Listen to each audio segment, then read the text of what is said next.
Welcome to Facts TV News, where everything is true. Investigations ongoing into 9-year-old Gabriel King's murder. Investigators are now awaiting the forensic results from the crime scene where 9-year-old Gabriel King was found dead in the rear of his mother's stolen motor vehicle 7 weeks ago in St. James, after which a file will be sent to the Office of the Director of Public Prosecutions, ODPP, for advice. This is an investigative file that is advanced. There are attorneys involved, and the investigators are now awaiting the forensic evidence to get guidance from the DPP's office. Assistant Commissioner of Police ACP Clifford Chambers, head of the Police Area 1, told reporters on Thursday. There is a full-blown investigation that is ongoing. However, ACP Chambers would not provide any other details on the investigation, as the matter was not being handled by sleuths under his command. The Heartless Act, which drew national outrage, occurred on Thursday, January 13, about 9 a.m. Police report stated when Gabriel and his mother, Amelia Issa, were traveling in her Audi motor car along the Tuckerman Road towards downtown Montego Bay.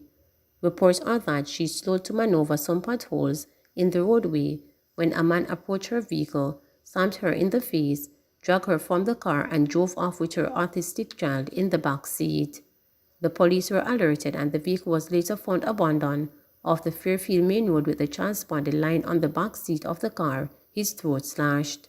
But the police said they have been experiencing challenges during their probe, which, according to Deputy Commissioner of Police in charge of crime Fitzbailey, forced the cops to be doing some extraordinary things to get the support that they need. The criminal investigators have since collected statements from the stepfather of the deceased child, Mike Issa, the mother, Leona Issa, business associates of the couple, as well as the family driver, gardener, and housekeeper. Gabriel's biological father, who resides overseas, was also interviewed.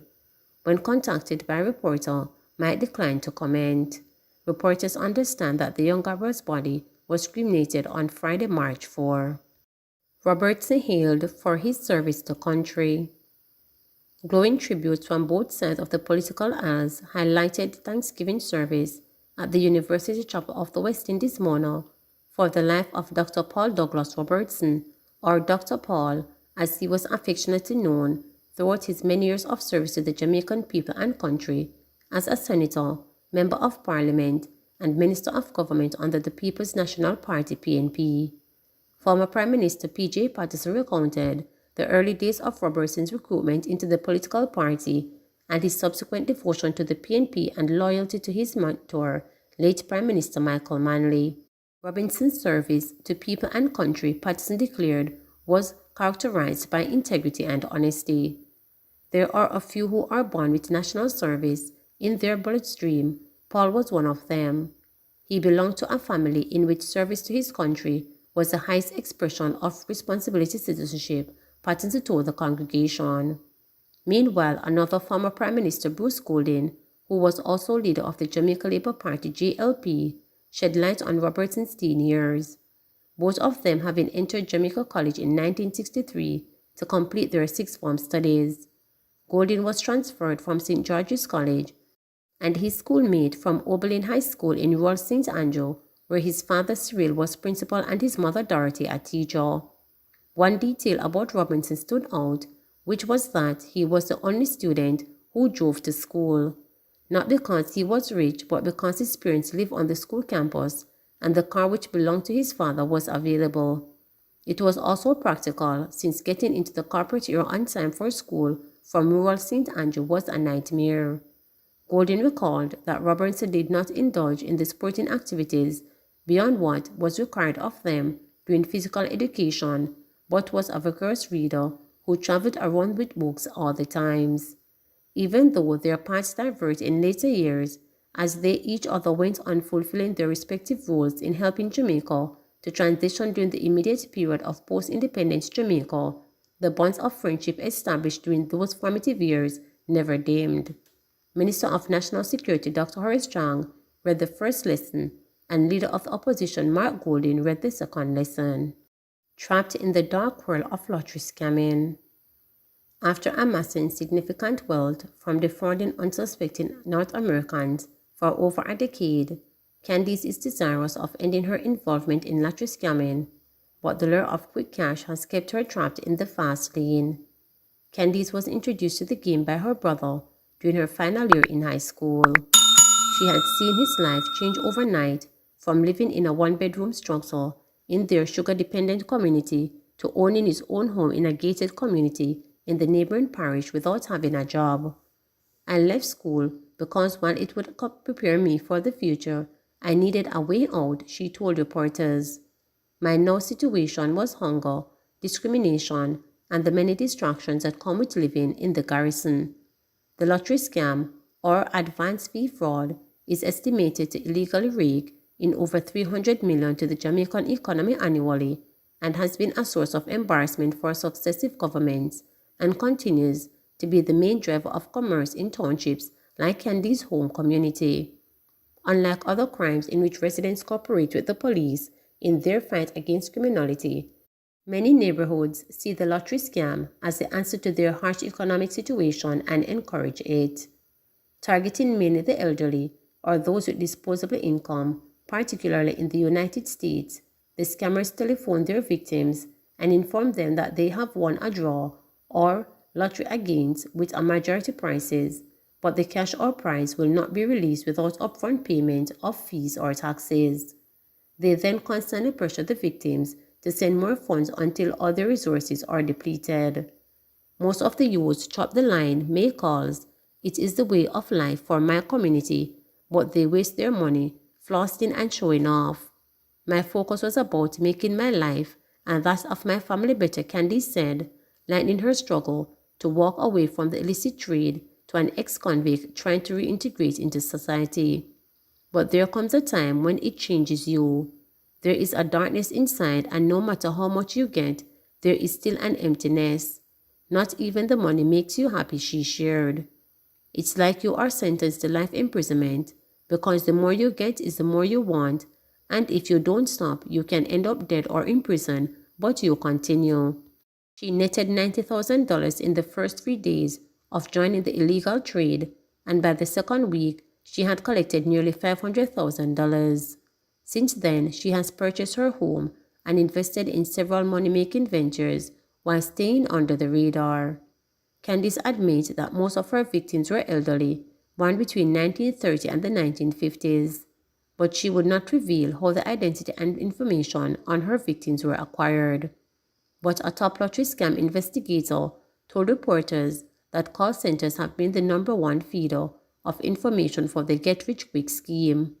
Sometimes they have girlfriends, family members, and friends working in these call centers, and they entice them to supply them with confidential data, the investigator said, declining to be identified because of the sensitive nature of the investigation.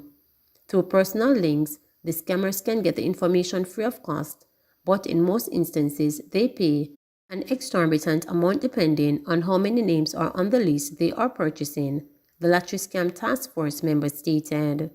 Businessman Patrick, a pioneer in the local outsourcing sector, said that over the years, several stringent strategies have been implemented in the burgeoning BPO industry to prevent confidential information from being compromised. We went so far as to install metal detectors to protect the workers from entering the workspace with any form of listening device. We also had a clear desk policy, Patrick stated, founder of the ACSE Services International, which was sold to the Xerox in 2012, he told reporters. We were also the first company to prosecute for breaches, including a female employee who was sentenced to 3 months imprisonment, but the attempts were not widespread. In 2013, the Business Process Industry Association of Jamaica, BPIAJ, which represents call centers operators, was forced on the defensive over outspoken BPO operator Davon Crum to reveal that some companies went so far as to stamp the pockets of employees as one of the severe measures to prevent sensitive data on overseas-based clients from being stolen. To be honest with you, I have seen it, Devon stated, the CEO of Global Outsourcing Solutions Limited, said at a conference on cybersecurity in Kingston back then. It is done to some of the call centers throughout Jamaica, and more people or doing it because they have their things that they want to get past. Quite frankly, it's done across the board and it's for various reasons. We want to ensure that there are no telephones or other devices in their employees' pocket, he explained. We had to take all necessary precautions to ensure our data and our clients' data are not compromised in any way.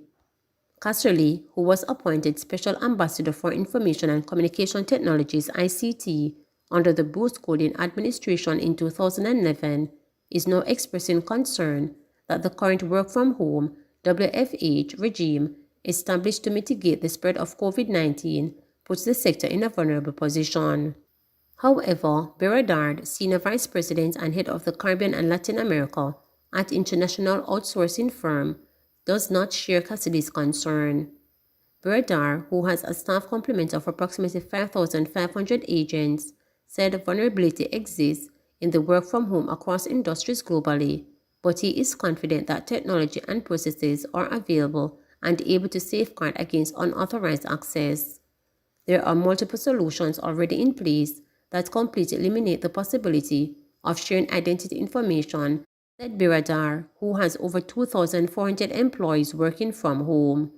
If a BPO or its clients have not put measures in place, then vulnerabilities will exist, but a vast majority of global BPOs have all the necessary measures in place to protect their business. The hospitality industry has also implemented protocols to safeguard confidential information of clientele, including the introduction of a data protection manual. There are also international best practices to which hotels must adhere. Any information stored can only be accessed by the auditor or accounts department for future reference, such as dispute over credit card expenditure. A leading player in the tourism industry who requested not to be named explained. Hoteliers have had incidents of fraud being perpetrated by someone trying to use someone else's credit card on the property, said the experienced hotelier. But I cannot recall any such incident where data information is captured and used outside any hotel property in recent years. The illicit lottery scamming came to public attention in 2006 after young men in Granville, St. James started raking in big bucks by convincing most elderly Americans that they had won a lottery and had to pay a processing fee to have the prize money released. Within months, persons in other communities had caught on to the scheme, and before long, several young men throughout St. James, Westmoreland, and Hanover, without any legitimate source of income, were lighted up on social circuits, driving high-end vehicles and building mansions. As the number of players increased in the lottery scam trade, communities throughout the western region were transformed into killing fields as competition for loot turned to deadly rivalry involving the notorious Stone Crusher gang, which demanded a percentage from each scammer or certain debt, which has been the west of most murderous region over the past 15 years. 80% of the murders and shootings in the Westmoreland Police Division are related to lottery scamming, the Constable A.H. revealed. These incidents stem from persons extorting scammers or accomplices in disagreement over how proceeds of the crime should be shared. Proceeds were also used to purchase guns or bribe public officials, law enforcement noted. Special Anti-Gang Task Force and Anti-Lottery Scam Unit, such as Jamaica operations linked to telemarketing, which is made up of Jamaican and U.S. law enforcement, are given island-wide jurisdiction. With support from other international partners, investigations had led to a flurry of arrests and extraditions over the years, but police sources say the lack of support from the nation's legislators is making a mockery of the anti-crime efforts. We will arrest an individual who has lottery scamming documents in his possession, place him before the court, he pays a fancy attorney, gets a $50,000 fine, and then he is back on the road doing the same thing. But then you hear that the police are doing nothing, a seasoned crime fighter with more than 30 years' experience lamented. We have police, teachers, politicians, and even doctors who are scamming. The current law has hastily established, but it is just another basket given to carry water. So there is very little that the police can do about lottery scamming. Please remember to subscribe, like, share, and click the notification bell for daily updates.